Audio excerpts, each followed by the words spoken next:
Growing up, I always felt like our family was different. Not because we were special, but because there was always this underlying tension between my dad and his mom, my grandmother. They barely spoke, and when they did, it was like watching two strangers trying to be polite. I never understood why.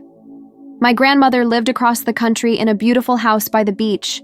She was wealthy, not billionaire wealthy, but comfortable enough to own a vacation home and travel whenever she wanted. Every birthday and Christmas, she'd send me a card with a modest check inside. Nothing extravagant, just enough to make me feel special. "Save this for something important," she'd always write in her elegant handwriting. I did. By 18, I had saved almost every penny she'd ever sent me. I was planning to use it for college, to ease the burden on my parents. That's what responsible daughters do, right? The summer after my high school graduation, my grandmother invited our whole family to her beach house for a special dinner. This was rare. We usually only saw her once every few years. My father seemed reluctant, but my mother insisted we go. "It's important to maintain family connections," she said, giving my dad a look I couldn't quite interpret. There was something unspoken between them, something they weren't telling me. The beach house was even more beautiful than I remembered. High ceilings, glass windows overlooking the ocean, and furniture that looked like it belonged in a magazine. My grandmother, elegant as always in her silk blouse and pearl necklace, greeted us at the door. She hugged me tightly.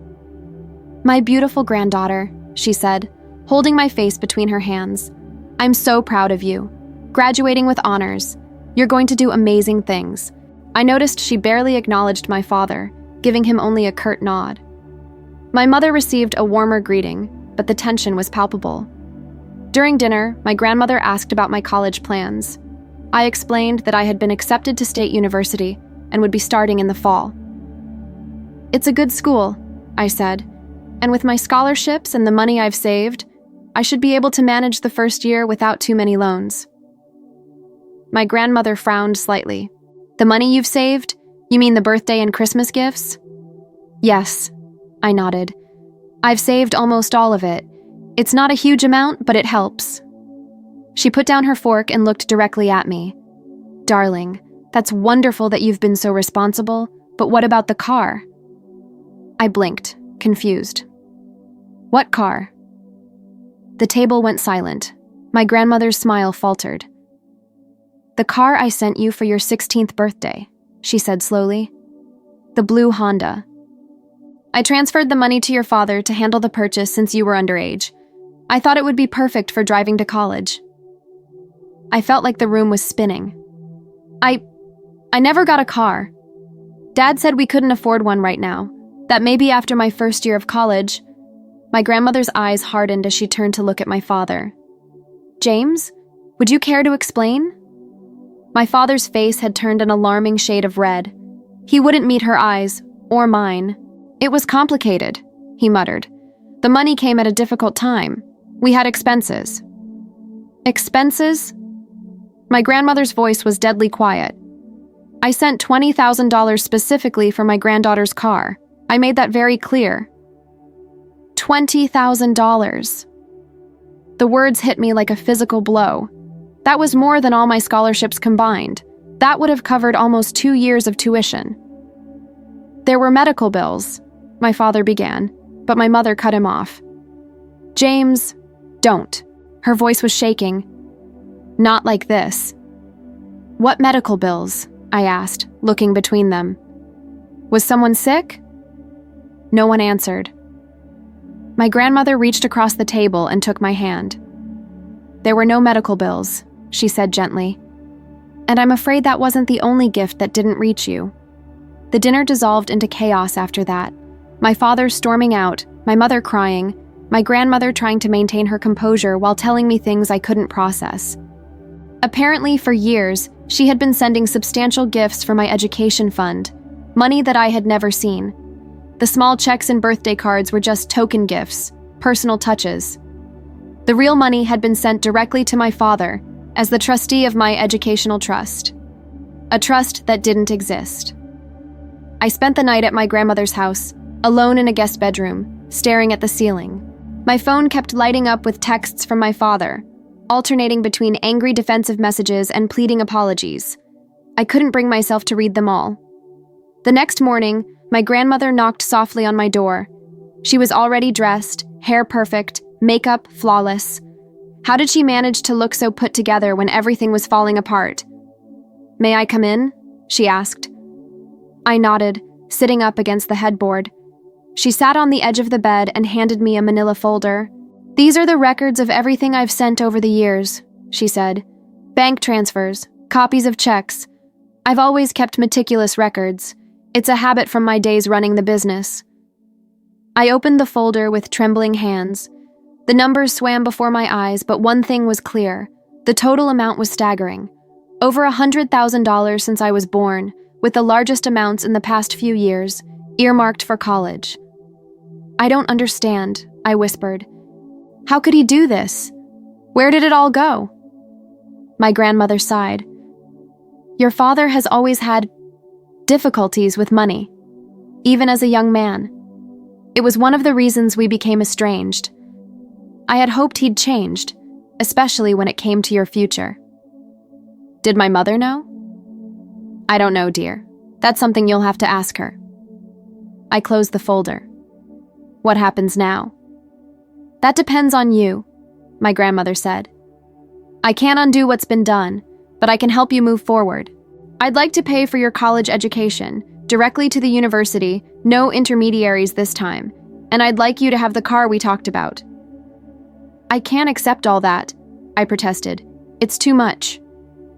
"It's not a gift," she said firmly. "It's what was always meant for you. I'm simply making sure it reaches its intended destination this time." I thought about my father, about the years of deception, about how he'd let me work part-time jobs through high school to save for college, all while sitting on a fortune that was meant for me, about how he'd complained about money being tight whenever I needed something, making me feel guilty for even asking. "There's something else you should know," my grandmother said, her voice gentler now. "Your grandfather left specific provisions for his grandchildren in his will. I've been managing those funds, following his wishes. You have a trust fund that becomes accessible when you turn 25 or graduate from college, whichever comes first. Your father has no access to it. I made sure of that." "A trust fund?" I repeated numbly. "Yes. It's not a fortune, but it's enough to give you a solid start in life. A down payment on a home, perhaps, or seed money if you want to start a business." She took my hand. "Your grandfather believed in education and independence. He wanted to make sure his grandchildren would have opportunities." I tried to process this information, this new reality where I wasn't struggling for scraps, but had resources I'd never known about. Resources that had been kept from me. "I need to talk to my parents," I said finally. "I need to understand why." My grandmother nodded. "Of course. But remember, whatever explanations they offer, this wasn't about you. This was about your father's issues, his weaknesses. You did nothing wrong." I spent the rest of the morning walking along the beach trying to clear my head. The waves crashed against the shore, relentless and powerful. I felt both incredibly small and suddenly significant. My future, which had seemed so carefully planned yet financially precarious, had been transformed overnight. My phone buzzed with another text from my father. "Please come home so we can talk about this. It's not what you think." But how could it be anything else? The evidence was clear. Years of deception, of taking what wasn't his to take, of stealing from his own daughter. I didn't go home that day or the next. My grandmother suggested I stay with her for a week or two to give myself space to think. I called my mother, who sounded exhausted and defeated. "Did you know?" I asked her, the question I'd been dreading the answer to. There was a long pause before she responded. "Not at first," she admitted. "But yes, eventually I figured it out. Your father swore he was just borrowing the money, that he'd replace it before you needed it for college. How could you let him do that?" My voice cracked. "That was my future." "I know," she whispered. "I've been putting money aside trying to make up for it. It's not much, but it's something. I was going to tell you before you started school." "That's not the point," I said, anger rising in my throat. The point is that you both lied to me. For years. Your father, he has problems, honey. Gambling. It started small, but it got worse. He kept thinking he could win it all back, make everything right. Gambling. Suddenly, so many things made sense. The mysterious work trips, the inexplicable mood swings, the times when we suddenly couldn't afford things we'd been planning to buy. Why didn't you leave him? I asked. Why didn't you protect me from this? It's complicated, she said. Marriage is complicated. I thought I could fix him, help him overcome this. I was wrong. I ended the call feeling hollow. My mother, who I'd always seen as strong and principled, had been enabling my father's theft. She might not have taken the money herself, but her silence made her complicit. Over the next few days, my grandmother helped me sort things out. We visited a local car dealership, where I picked out a reliable, practical sedan. Not flashy, but new and secure with all the modern safety features. My grandmother paid for it outright, handing me the keys with a proud smile. "This is yours," she said. "No strings attached." We also visited her financial advisor, who explained my trust fund in detail. It was surreal sitting in that office, looking at numbers that represented more money than I'd ever imagined having. Not millions, but enough to change my life trajectory completely. "Your father has called me several times," my grandmother told me over dinner that night. "He wants to explain himself." "And what did you tell him?" I asked, pushing food around my plate. "I told him that was your decision, but I also made it clear that I won't be sending any more money through him. Ever." She took a sip of her wine. "Family is important, but trust, once broken, is very difficult to repair." I nodded, thinking about the years ahead. College without crippling debt, a car that wouldn't break down, a future with options I hadn't dared consider before. "I don't know if I can forgive him," I admitted, "or my mother." "You don't have to decide that right now," my grandmother said. "Forgiveness is a process, not a moment. And it doesn't mean allowing the same harm to continue." A week later, I finally agreed to meet my parents at a neutral location, a coffee shop in town. My father looked terrible, with dark circles under his eyes and a haunted expression. My mother seemed to have aged years in just days. "I'm so sorry," my father began as soon as I sat down. "I never meant for this to happen." "Which part?" I asked coldly. "Taking the money or getting caught?" He flinched. "I know you're angry. You have every right to be. But you have to understand I was desperate. The debts kept piling up, and I thought I could fix it before you needed the money." "That's the problem, Dad. It wasn't yours to fix. It was mine. You stole from me, your own daughter." "I know," he whispered, tears in his eyes. "I know." My mother reached for my hand, but I pulled away.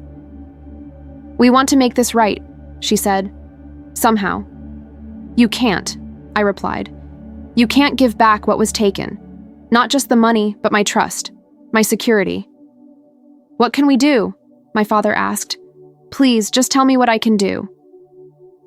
I took a deep breath, steadying myself. "You can get help, real help for your gambling. And Mom, you need to stop enabling him. If you want any relationship with me going forward, those are my conditions." They both nodded, seemingly relieved that I was offering any path forward at all. "And one more thing," I added, my voice firm. "I'm going to live with Grandma during college breaks. I need space from both of you right now." "But," my mother began, but my father touched her arm. "We understand," he said. "We'll respect your boundaries." As I drove back to my grandmother's house in my new car, I felt a strange mix of grief and liberation. I was mourning the family I thought I had, the parents I thought I could trust, but I was also embracing a new sense of clarity and independence. My grandmother was sitting on the porch swing when I arrived, a book open on her lap. She looked up as I approached, her eyes questioning. "How did it go?" she asked. I sat beside her, feeling the gentle sway of the swing. As well as could be expected, they're sorry they got caught, desperate to make amends. She nodded, understanding more than she said. "And how are you feeling?" "Angry, sad, but also stronger, somehow." I looked out at the ocean, vast and unchanging despite the chaos in my small human life. I told them I'm staying with you during breaks. "You're always welcome here," she said, patting my hand, "for as long as you need." That night, I sat on the beach watching the sunset, thinking about paths and choices, about how my life had seemed so predictable just weeks ago. State university, student loans, a careful budget, a sensible career. Now, everything had shifted. The constraints I thought were fixed turned out to be illusions. My phone buzzed with a text from my father. "I've made an appointment with a therapist, taking the first step. I hope someday you can forgive me." I didn't respond. Forgiveness might come someday, but not yet. Not until I'd processed the full scope of his betrayal. The next morning, my grandmother suggested we go shopping for dorm essentials. As we wandered through the store, picking out bedding and desk supplies, she shared stories about her own college days. "I was the first person in my family to go to college," she told me. "My parents thought it was a waste of money to educate a girl, but I was stubborn." "Like me," I smiled. "Exactly like you." She held up 2 desk lamps. "Which do you prefer?" "The silver one," I decided. Then, after a pause, "Thank you. For everything. Not just the money, but for being honest with me." She put the lamp in our cart. "Family should lift each other up, not tear each other down. Your grandfather and I always believed that. It's why we worked so hard, to create opportunities for the next generation." As we continued shopping, I felt a weight lifting. The betrayal still hurt, the anger still simmered, but I was beginning to see beyond it. My father's actions didn't define me or my future. If anything, they had led me here, to this moment of clarity and connection with my grandmother. That evening, I received a call from my mother. "I've made an appointment with a divorce lawyer," she said without preamble. "I should have done this years ago." The news hit me harder than I expected. Despite everything, there was still a part of me that had hoped they could fix things, that our family could somehow heal. "Are you sure?" I asked.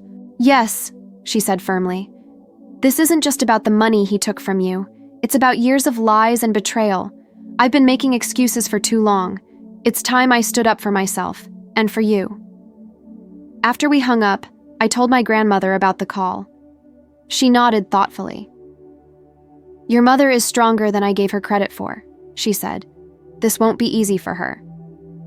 "Or for any of us," I added. "True, but necessary changes rarely are easy." She squeezed my shoulder. "Remember, healing isn't linear. There will be good days and bad days. The important thing is that you keep moving forward." The next few weeks passed in a blur of preparation for college. My grandmother helped me register for classes, set up a separate bank account that only I could access, and learn basic financial management skills. "Knowledge is power," she told me, especially when it comes to money. I also began to sort through my feelings about my parents. The anger remained, but it was evolving into something more complex, disappointment mixed with a growing understanding of human weakness. My father's gambling addiction wasn't an excuse for what he'd done, but it provided context.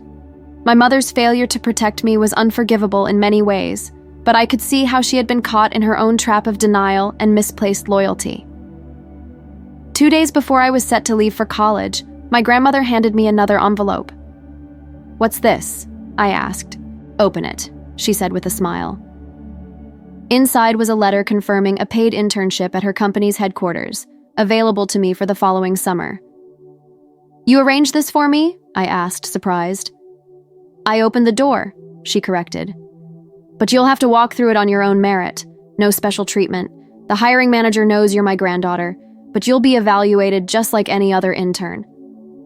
"Thank you," I said, genuinely touched. "For believing in me. Always have, always will." She gave me a knowing look. "You remind me of myself at your age, determined, resourceful. Life hasn't been fair to you in many ways, but you're still standing. That's not nothing." The drive to college was a mixture of excitement and nervousness. My grandmother insisted on coming with me, saying she wouldn't miss this milestone for anything. We packed my new car with everything I'd need for the semester. bedding, clothes, school supplies, and a sleek laptop she'd surprised me with the night before. "For your studies," she'd said, waving away my protests. "Consider it an investment in your future."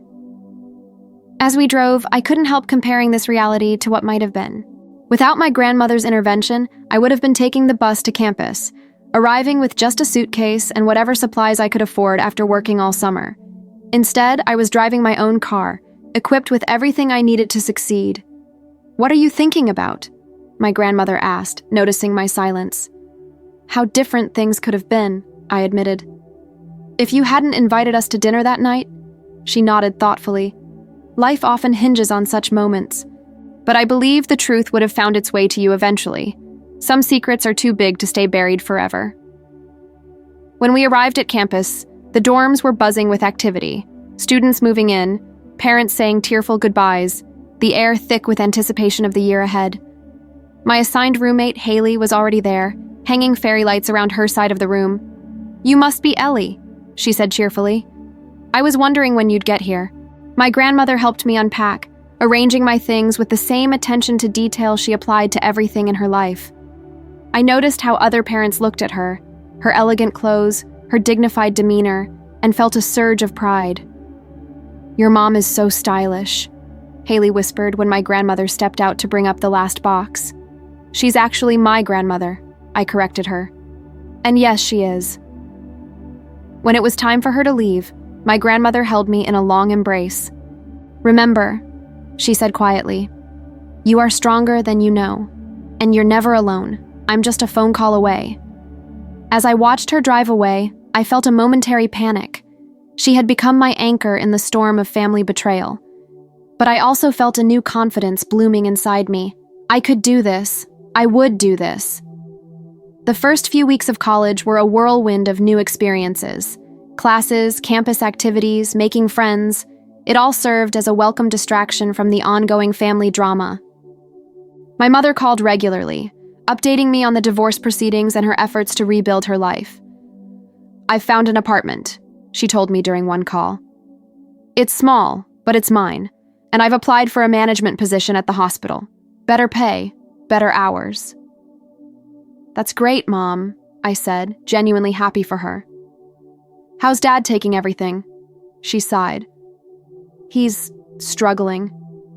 The gambling counselor says that's normal. Recovery isn't linear, but he's going to his meetings at least." I still hadn't spoken directly to my father. He texted occasionally, brief messages expressing regret or sharing small steps in his recovery journey. I read them but rarely responded. The wound was still too fresh. In late October, I received an unexpected email from a law firm representing my father. My first instinct was anger. Was he trying to dispute the car or my access to the trust fund? But as I read further, I realized it was something else entirely. "Dear Ms. Eleanor Thompson," the email began formally, "our firm has been retained by James Thompson to facilitate the transfer of certain assets to you as restitution for funds previously misappropriated. Mr. Thompson has instructed us to inform you that he has sold his collection of vintage watches and rare coins, valued at approximately $47,000, and wishes to transfer the proceeds to you directly." I sat staring at my screen, conflicting emotions washing over me. $47,000 was a significant amount, though still less than half of what he'd taken. But the collections he'd sold had been his pride and joy, items he'd spent decades acquiring, often speaking of them as his legacy. I called my grandmother to ask her advice. "It's entirely your decision," she said after I explained, "but it does seem like a genuine attempt at making amends." "It doesn't feel right," I admitted, "taking his collections."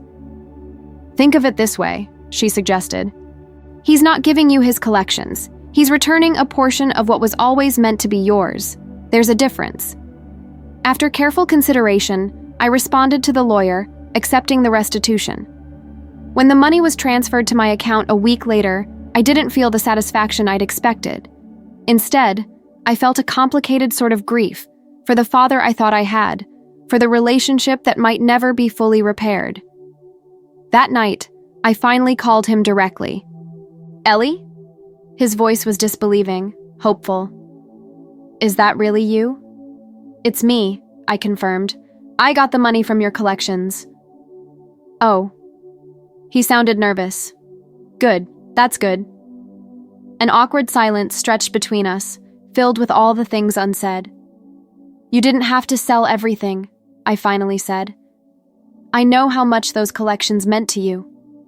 They're just things, he replied softly. Things I acquired while ignoring what really mattered. My family, my integrity, you. I swallowed hard, fighting back unexpected tears. Are you doing okay? One day at a time, he said, echoing the mantra of recovery programs. I have good days and bad days.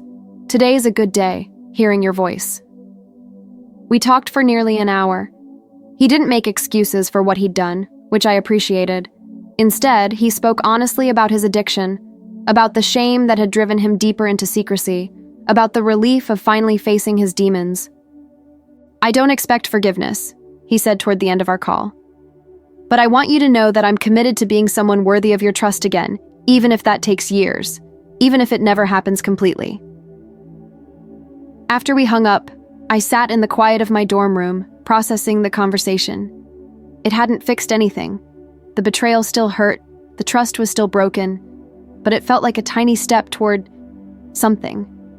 Not forgiveness exactly, but perhaps understanding. As the semester progressed, I threw myself into my studies, discovering a passion for business and finance courses. It's in your blood, my grandmother laughed when I told her. Your grandfather would be so proud. For Thanksgiving break, I drove to my grandmother's beach house rather than going home.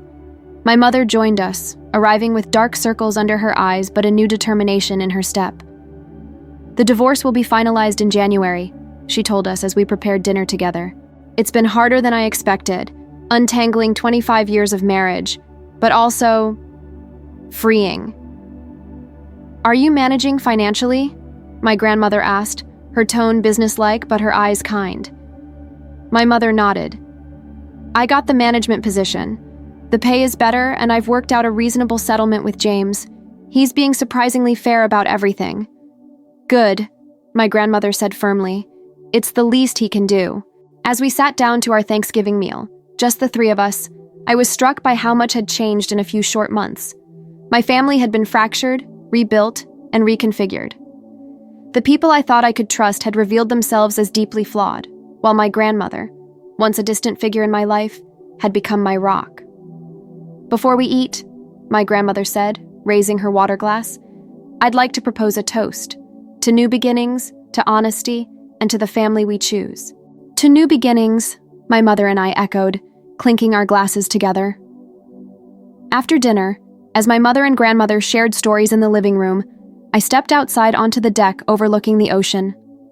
The night was clear, stars scattered across the sky like diamonds.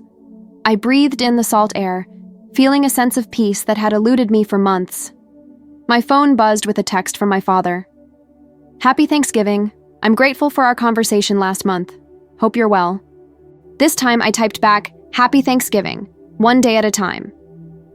It wasn't forgiveness, but it was acknowledgement, a small bridge across a wide chasm. When I returned to campus for the final weeks of the semester, I felt more centered, more sure of myself. The betrayal that had once consumed my thoughts had become just one part of my story, not its defining feature. My roommate Haley noticed the change. You seem different, she commented one night as we studied. More, I don't know, grounded? I considered this. I think I'm just starting to figure out who I am outside of my family drama. That's called growing up, she grinned. Welcome to adulthood. It's terrifying but kind of awesome. Finals week arrived in a flurry of stress and late-night study sessions. I was determined to excel, to prove to myself and everyone else that I could thrive despite the upheaval in my personal life. When the results came in, straight A's across the board, I felt a surge of pride that was entirely my own. The day before winter break, I received another email from my father's lawyer. This one contained documents for a small investment account he had established in my name, with a note explaining that he would be making monthly contributions as additional restitution. Mr. Thompson wanted me to emphasize that this is not an attempt to buy your forgiveness, the lawyer wrote. Rather, it is part of his commitment to making financial amends for his past actions. I forwarded the email to my grandmother, asking for her opinion. "It seems genuine," she replied after reviewing the documents, "and wisely structured. He's not giving you a lump sum that could disappear, but creating a growing investment. It suggests he's really thinking about your future." That night, I called my father again. Our conversation was still awkward, marked by pauses and careful words, but less strained than before. "Thank you for the investment account," I said. "You didn't have to do that." "Yes, I did," he replied firmly. "It's part of my recovery, making direct amends where possible. But more than that, it's what a father should do. Help secure his child's future, not endanger it." We talked about my final grades, about his new job at an accounting firm, about the small apartment he'd rented close to his support group meetings. He was rebuilding his life from scratch, just as I was building mine with a foundation I never expected to have. "I'm proud of you, Ellie," he said before we hung up. Not that my opinion counts for much these days. I was surprised to find that it still did matter, in a complicated way. "It counts," I told him. "Just differently now." Winter break stretched before me. 3 weeks at my grandmother's beach house with no classes, no deadlines, just time to rest and reflect. My mother would join us for Christmas, then return to her new apartment and job.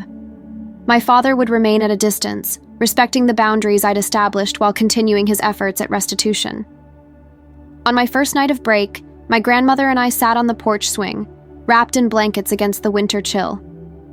The ocean was dark and mysterious under the night sky, powerful waves crashing against the shore.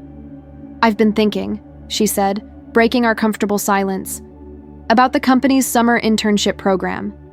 I'm still planning to apply," I assured her, "and I'll understand if I don't get selected." She smiled. "Oh, I have no doubt you'll earn your place. But I was thinking beyond that. About your interest in business and finance, about your natural aptitude for it." "What about it?" I asked, curious about where she was going with this.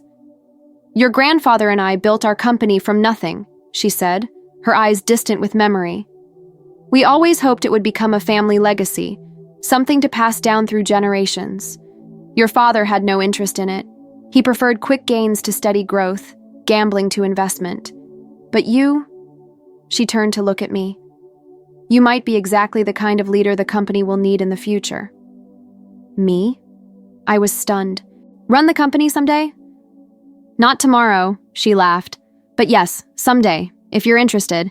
If you work for it, learn the business from the ground up. The internship would be just the first step." I sat with this new possibility, this future I'd never imagined for myself. Just months ago, I'd been worried about affording textbooks and bus fare to college. Now I was discussing potentially leading a successful company. "I don't know what to say," I admitted. "You don't have to decide anything now," my grandmother assured me. "Just something to consider as you move forward. Options, Ellie. That's what I want for you. The freedom to choose your path, not have it constrained by someone else's poor choices." As we swayed gently on the porch swing, I thought about the twisted path that had led me here. My father's betrayal had been devastating, a wound that was still healing. But it had also brought me closer to my grandmother, opened doors I never knew existed, and taught me painful but necessary lessons about trust and independence. "Thank you," I said, leaning my head against her shoulder. "For everything." She wrapped her arm around me, solid and dependable. "Family should lift each other up," she repeated her earlier wisdom. "I'm just doing what should have been done all along." Spring semester started with a renewed sense of purpose.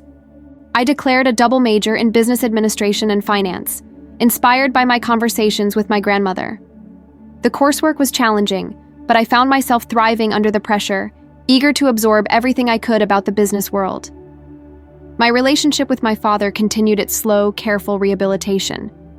We spoke on the phone every couple of weeks, sticking to safe topics at first: my classes, his job, the weather. Gradually, though, we began to broach more difficult subjects. "I've been thinking about why I did it," he said during one call in late February. "Not as an excuse, but as an understanding. I've always felt inadequate next to your grandmother's success. Taking that money was a way of convincing myself I was entitled to some of what she had built. But it wasn't her money you took, I pointed out, still capable of direct honesty with him.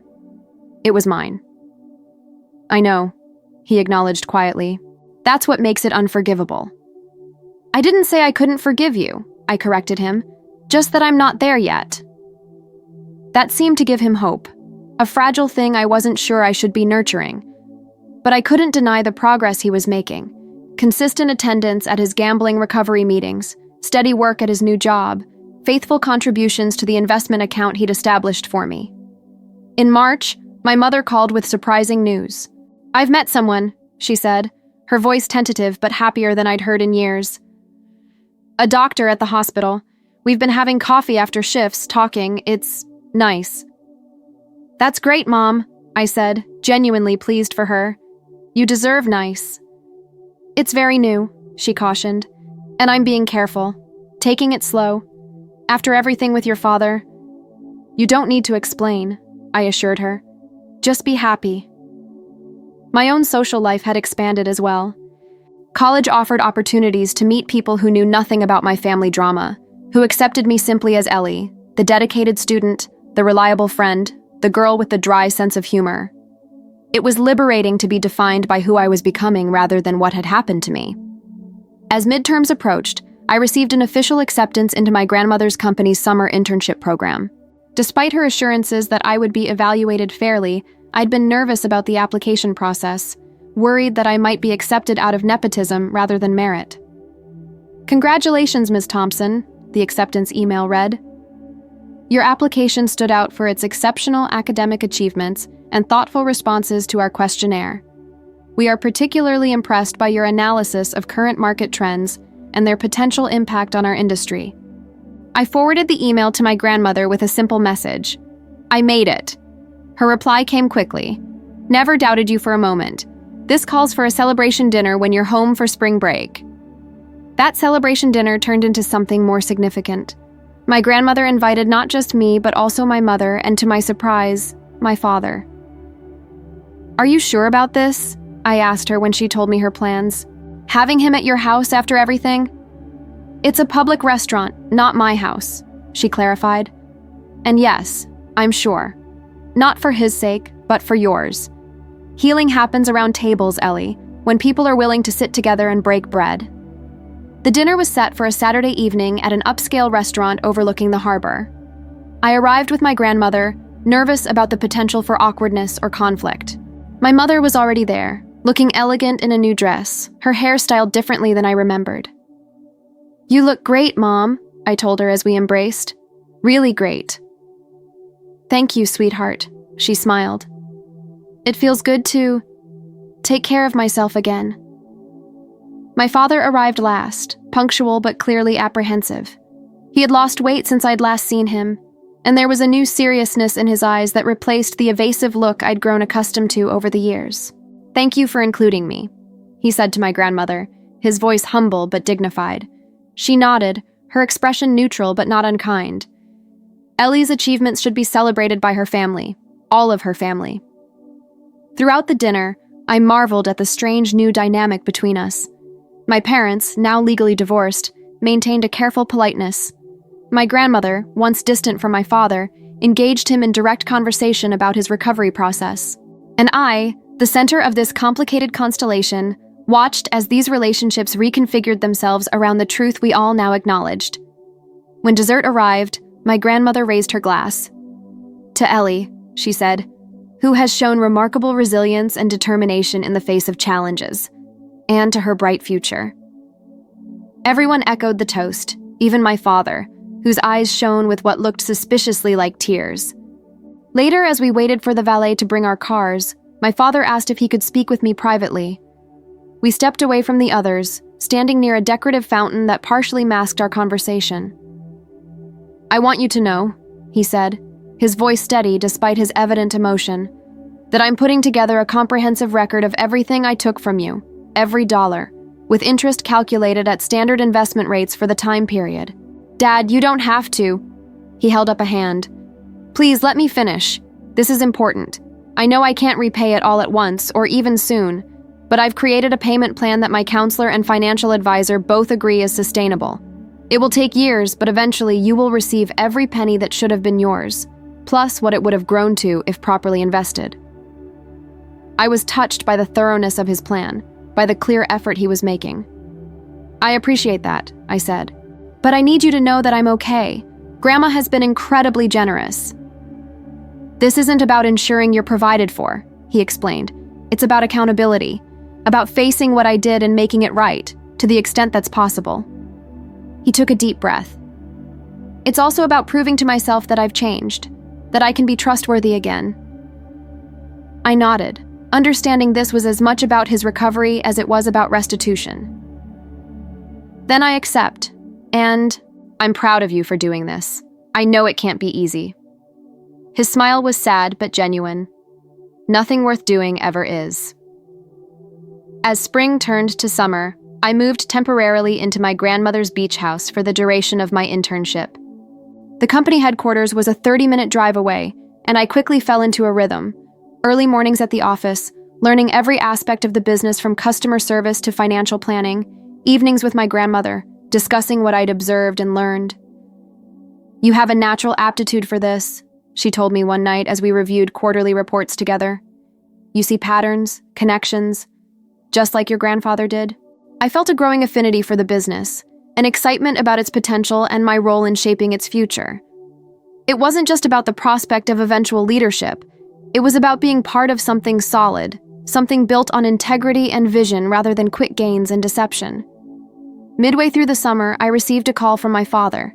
His voice was tense, urgent. I need to tell you something, he said. Something I should have told you a long time ago. My stomach clenched with familiar anxiety.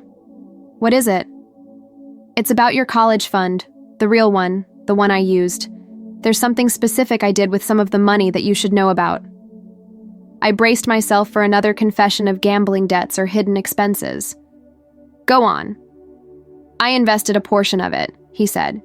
In a tech startup a college friend was launching. It was high risk, definitely not something I should have done with your money, but... He paused. The company went public last month. The investment has grown, significantly. How significantly? I asked, wary of his definition of success after years of financial deception. The original investment was $50,000, he said. It's now worth just over $300,000. I almost dropped the phone. $300,000? Yes, and it's yours. All of it. I've already spoken to my lawyer about transferring the shares to you immediately. The paperwork should arrive tomorrow. I sat down, trying to process this information. I don't understand. If you knew this investment was doing so well, why didn't you mention it before?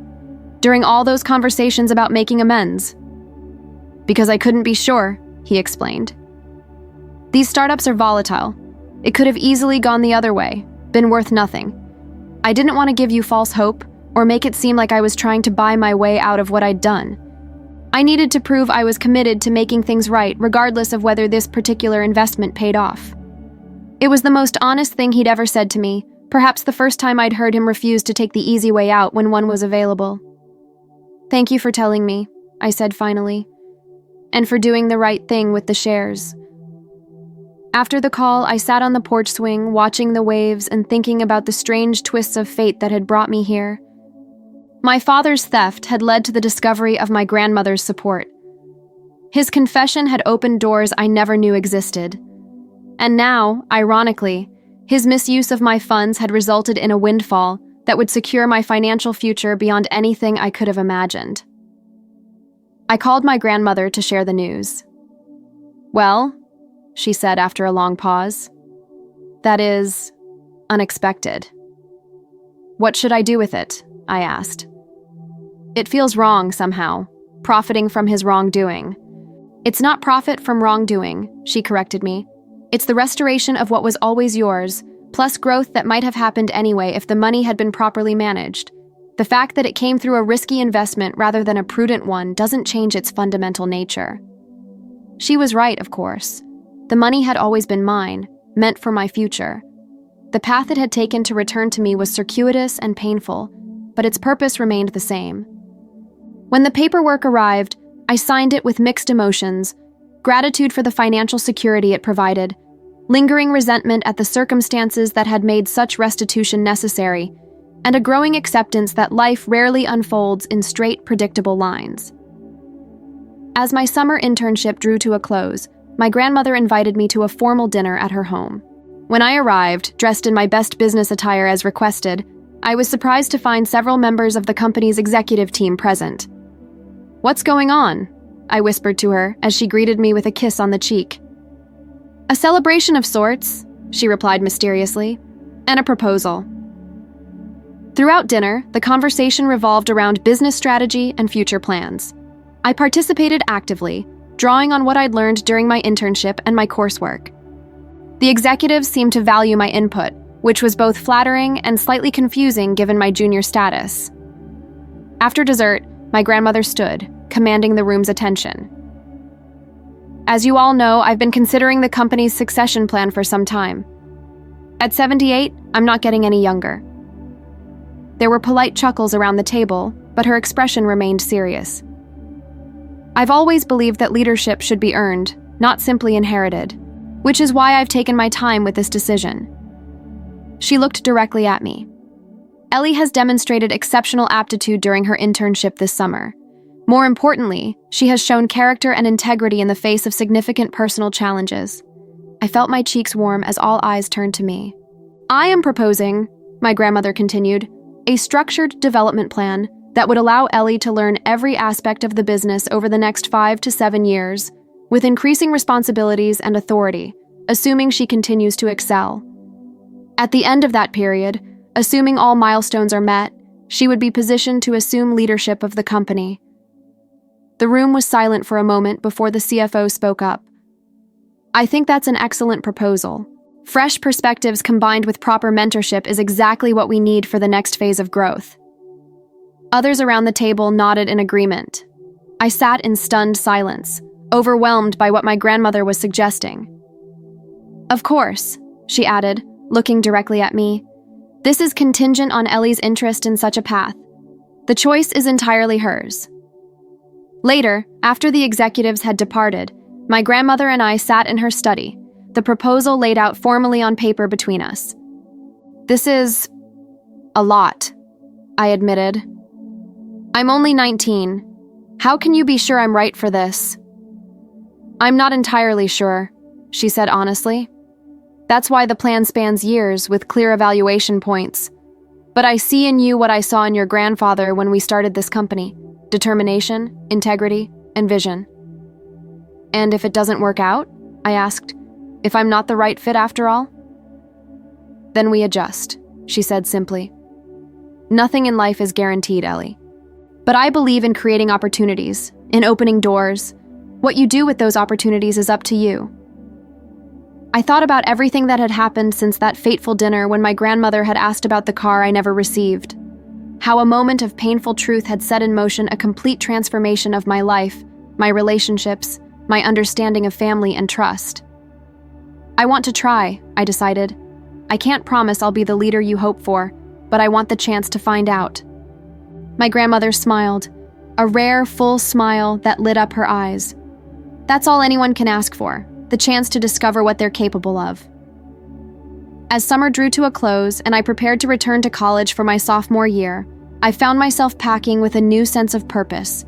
My future, once narrowed by financial constraints and family deception, now stretched before me with possibilities I'd never dared imagine. My father continued his recovery, making monthly deposits into my investment account despite my assurances that the tech stock windfall had more than covered his debt. "This isn't about the money anymore," he told me. "It's about keeping my word." My mother flourished in her new independence, her relationship with the hospital doctor progressing to the point where she spoke of possibly moving in together. "I'm learning to trust again," she said. "But on my terms this time." And my grandmother, once a distant figure who sent birthday checks, had become my mentor, my advocate, and my strongest supporter. The night before I returned to campus, we sat on the porch swing one last time that summer, watching stars appear over the ocean. "I never thanked you," I said, breaking our comfortable silence, "for asking about the car that night at dinner. for uncovering the truth when it would have been easier to let it lie. "Truth is rarely the easy path," she replied. "But it's the only one that leads to real growth, real connection." I nodded, understanding this on a deeper level than I could have a year ago. "I used to think I was unlucky," I admitted. "Finding out my father had stolen from me, that my mother had enabled it. But now, she prompted when I trailed off. "Now I think maybe it was a kind of strange luck after all. Painful, yes, but necessary. It broke something that needed breaking, so something stronger could be built in its place." My grandmother squeezed my hand, her eyes reflecting starlight and wisdom. "That, my dear, is exactly right, and it's precisely why I know you'll make an exceptional leader someday. You understand that some storms come not to destroy, but to clear a path." As we rocked gently in the night breeze, I felt a sense of peace that went beyond forgiveness or acceptance. It was the profound recognition that our deepest wounds can become our greatest strengths if we have the courage to face them honestly and the wisdom to learn from them. The car my grandmother had intended for my 16th birthday had finally reached me, years late, and in a very different form than originally planned. But along with it had come something far more valuable: the truth about my past, clarity about my present, and a future limited only by my own choices rather than someone else's deception. It wasn't the path I would have chosen, but it was the path that had chosen me. And as I sat beside my grandmother under the vast night sky, I was finally, completely grateful for exactly where it had led.